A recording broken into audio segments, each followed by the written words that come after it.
the smart people in the industry are beginning to realize that the markets are shifting. We're not sure what they are yet, but we know there is a pent-up demand. We know that particularly amongst the leading-edge boomers, those late 50s, early 60s, they're a different generation. They've been different all their life. So we're not sure what they want. What we're looking for is to follow them, and that's why the silent generation, those who are in their 70s, is so valuable, because they're beginning to create some of the niches. They're beginning to create some of the new trends.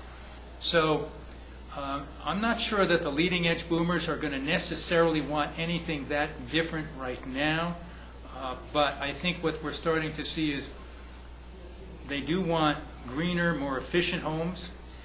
They want more open homes. The location of those homes is increasingly important. Particularly, more and more people are looking for walkable neighborhoods with a mix of services and amenities and stores. That's the kind of design really now. It's community design, neighborhood design that's so important. The house itself, I think we're going to see many more smaller homes. Not everybody's going to want a smaller home. Some can afford a larger home. Some of the leading edge boomers will want their dream home. But I think that there are going to be more who are going to be practical and say, I'm going to live longer. I need to be more careful and practical with my resources. I don't need all that space. In fact, I'd like a smaller space because I want to travel. And I'd like a place I can just lock the door and walk away from.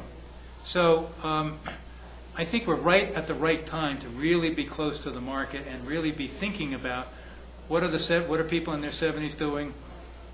How relevant is that to different groups within the leading edge boomers? They're not all going to do the same thing. One of the real critical aspects here is there are going to be many niches, not just one type of product. The industry would like to have younger people move in. How are they going to do that?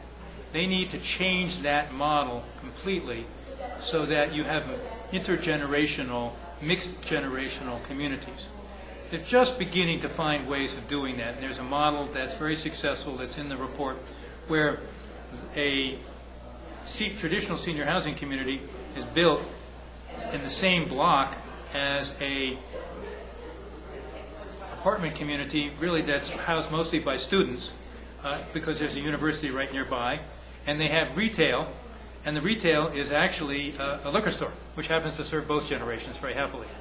So finding the way to locate senior housing communities in a mixed generational neighborhood is one way to do that.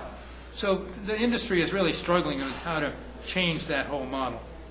There are the whole question of age-restricted communities. Will those continue, or do they need to be redesigned? And there's a whole effort going on to rethink the master plan community. How do you incorporate different age groups and different housing types within a master plan community of the future? So at all different age levels and all different types of housing, there's a rethinking going on, which is important now because right now the most disruptive group, the leading edge boomers, are only in their 60s. So they're really pretty much still thinking of themselves as people in their 50s, and they're not really thinking about particular kinds of age-targeted housing. But by the end of this decade, they will be in their 70s, and they will very much be thinking about that. And so the industry should be preparing for that right now by looking at those in the silent generation. What are they doing? Following the interests and mores of the leading generation and really thinking ahead, because it can take 5 to 10 years to really plan a successful new community.